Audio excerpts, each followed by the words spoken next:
നവീൻ ബാബുവിന്റെ മരണവുമായി ബന്ധപ്പെട്ട വിഷയം മറ്റൊരു തലത്തിലേക്ക് നീങ്ങുകയാണ്. എങ്ങനെയും CBI അന്വേഷണം തടയുക, ഇതാണിപ്പോൾ CPM ലക്ഷ്യം വെക്കുന്നത്. അതുകൊണ്ട് തന്നെ ചില നീക്കങ്ങൾ നടത്താനുള്ള തയ്യാറെടുപ്പിലാണ് പാർട്ടിയും സർക്കാരും. നാളിതുവരെ പ്രത്യേക അന്വേഷണ സംഘം നവീൻ ബാബുവിന്റെ കുടുംബത്തിന്റെ മൊഴിയെടുത്തിരുന്നില്ല. അദ്ദേഹത്തിന്റെ കുടുംബം ഏർപ്പെടുത്തിയ വക്കീലും ഇതേ ചോദ്യം കോടതിയിൽ ഉന്നയിച്ചിരുന്നു.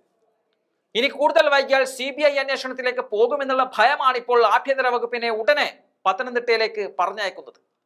CBI വരാതിരിക്കാൻ മുൻകരുതൽ എടുക്കുകയാണ് പിണറായിയും കൂട്ടരും എന്നതിൽ തർക്കമില്ല. പെട്രോൾ പമ്പ് ഉടമ പ്രശാന്തിന്റെ മൊഴി കഴിഞ്ഞ ദിവസം രേഖപ്പെടുത്തിയിരുന്നു. പ്രത്യേക അന്വേഷണ സംഘത്തെ നിയോഗിച്ചിട്ടും ഇതുവരെ കാര്യമായ നീക്കമൊന്നും ഉണ്ടായിരുന്നില്ല. എന്നാൽ ഇപ്പോൾ വളരെ പെട്ടെന്നാണ് കാര്യങ്ങൾ നടക്കുന്നത്. അത് കുടുംബത്തെ അനുനയിപ്പിക്കുക എന്നുള്ള ഒരു ലക്ഷ്യത്തോടെയാണ് ഈ നീക്കം എന്നതാണ് പറയപ്പെടുന്നത്.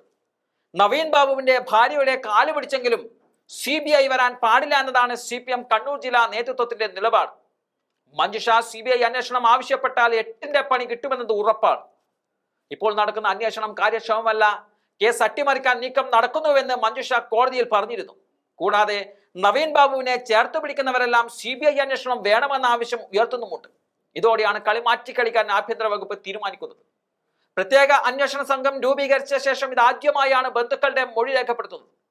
PP ദിവ്യ ഉന്നയിച്ച കൈക്കൂലി ആരോപണത്തിന് പിന്നാലെ ഗൂഢാലോചന ഉൾപ്പെടെ സമഗ്രമായ അന്വേഷണം വേണമെന്നാണ് സഹോദരനടക്കം ആവശ്യപ്പെട്ടിരിക്കുന്നത്. നവീൻ ബാബു ആത്മഹത്യ ചെയ്യുന്നതിന് മുമ്പ് എന്തെങ്കിലും കാര്യങ്ങൾ ഭാര്യ മഞ്ജുഷയുമായി പങ്കുവച്ചിരുന്നു എന്നതാണ് അന്വേഷണ സംഘത്തിന് അറിയേണ്ടത്. കണ്ണൂർ കലക്ടറെ കുറിച്ച് നവീൻ ബാബു പറഞ്ഞിരുന്ന കാര്യങ്ങളും പ്രത്യേക അന്വേഷണ സംഘം മഞ്ജുഷയോട് ചോദിച്ചറിയുന്നുമുണ്ട്. കലക്ടറുമായി നവീൻ ബാബുവിന് ഒരു ആത്മബന്ധവും ഉണ്ടായിരുന്നില്ല എന്ന് മഞ്ജുഷ നേരത്തെ പറഞ്ഞതാണ്. PP ദിവ്യക്കെതിരെ നിയമ നടപടികളുമായി ഏതറ്റം വരെ പോകുമെന്നും നവീൻ ബാബുവിന്റെ കുടുംബാംഗങ്ങൾ വ്യക്തമാക്കിയതാണ്. ആ ഘട്ടത്തിൽ ഇനിയും അന്വേഷണം എവിടെയും എത്തിയില്ലെങ്കിൽ അത് കൂടുതൽ പ്രതിസന്ധിയിലേക്ക് നീങ്ങുമെന്ന ആഭ്യന്തര വകുപ്പിന് കൃത്യമായ ബോധ്യമുള്ളത് കൊണ്ടാണ് ഇപ്പോൾ ഇത്തരത്തിലുള്ള ഒരു കണ്ണിൽ പൊടിയിടൽ നടപടിയിലേക്ക് സർക്കാർ കടക്കുന്നത്.